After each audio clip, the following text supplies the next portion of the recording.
Welcome back to my channel home made healthy delights. ఈరోజు నేను చూపించేది అన్నంలోకి దొండకాయ పచ్చడి అండి. చాలా టేస్ట్గా ఉంటుంది. దానికి ఫస్ట్ ప్యాన్ తీసుకొని దానికి కావాల్సిన ఇంగ్రీడియంట్స్ అన్నీ రెడీగా పెట్టుకోవాలి.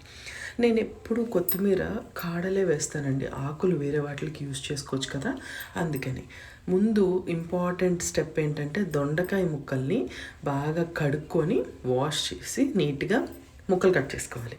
అవి ప్యాన్లో వేసేసుకోవాలి. మేము కొంచెం కారం ఎక్కువే తింటామండి.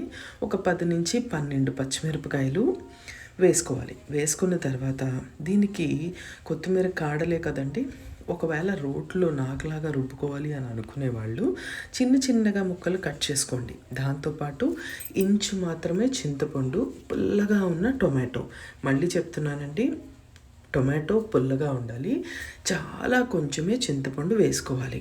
ఎక్కువ వేసుకుంటే టేస్ట్ బాగోదు. దీన్ని ఒక 2 to 3 minutes మంచిగా దీన్ని ఫ్రై చేసుకొని ఒక స్పూన్ నూనె కూడా వేసుకోవచ్చండి, వేసుకోకపోయినా కూడా పర్వాలేదు.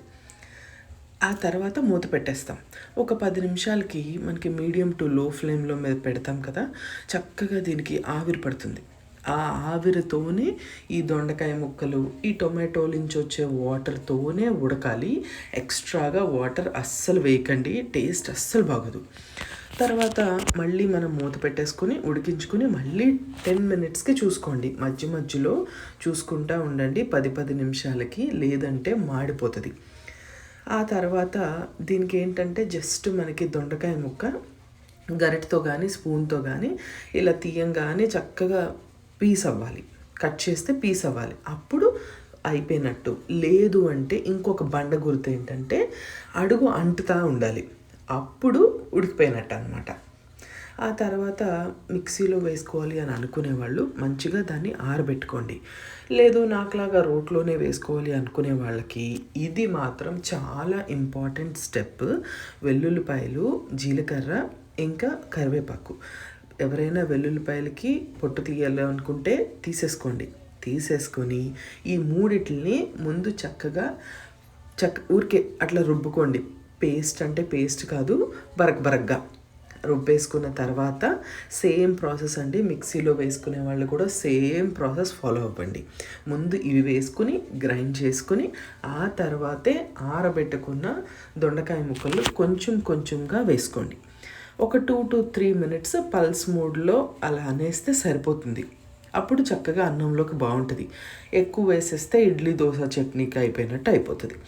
ఇప్పుడు ఈ వెల్లుల్లిపాయలు నేను రుబ్బేసుకున్నాను కదా, దీని తర్వాత దొండకాయ ముక్కలు ఉన్నాయి కదా, అవి దీంట్లో వేసేసుకుని దీనికి సరిపడినంత సాల్ట్, రోటి పచ్చడి కదండి చూసుకొని వేసుకోండి, కొంచెం ఎక్కువే సాల్ట్ పడుతుంది. ముందు చక్కగా దీన్ని దంచేసుకున్న తర్వాత మళ్ళీ చెప్తున్నాను, వాటర్ మాత్రం వేయద్దు.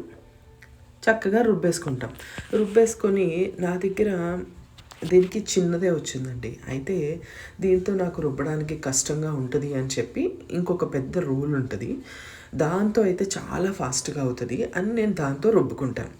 ఈ రుబ్బడానికి సుమారుగా నాకు 10 నుంచి 15 నిమిషాలు పట్టింది. చక్కగా మంచిగా నాకు కావాల్సినట్టు ఒక ముద్దలాగా చేసేసుకుంటాను. ఆ తర్వాత దీనికి ఇప్పుడు మంచి కాంబినేషన్ ఏంటి అంటే ఉల్లిపాయ ముక్కలండి, పచ్చి ఉల్లిపాయ ముక్కలు. చాలా అంటే చాలా టేస్ట్ బాగుంటుంది, మీరు కూడా ట్రై చేయండి. ఇప్పుడు ఈ పచ్చడి మాత్రం అయిపోయిన తర్వాత ఎవరికైనా కావాలి అని అనుకుంటే దీనికి తాలింపు వేసుకోవచ్చు, మామూలుగా మనం రెగ్యులర్గా వేసుకునే వాటితో. నాకు అలా ఇష్టం లేకుండా నేను ఉల్లిపాయ ముక్కలు వేసేసుకొని దీన్ని మళ్ళీ ఇక్కడ కూడా ఉల్లిపాయ ముక్కలు వేసాము కాబట్టి కొంచెం ఉప్పు పట్టచ్చు, ఒకసారి చూసుకోండి. పచ్చి ఉల్లిపాయ ముక్కలు కదా, ఒకసారి చూసుకొని ఉప్పు పడుతుంది అని అనుకుంటే వేసేసుకుని కలిపేసుకోవాలి. ఆ తర్వాత వేడి అన్నం వండుకొని ఈ పచ్చడి వేసుకుని తినండి, టేస్ట్ చాలా బాగుంటుంది. Thank you, bye.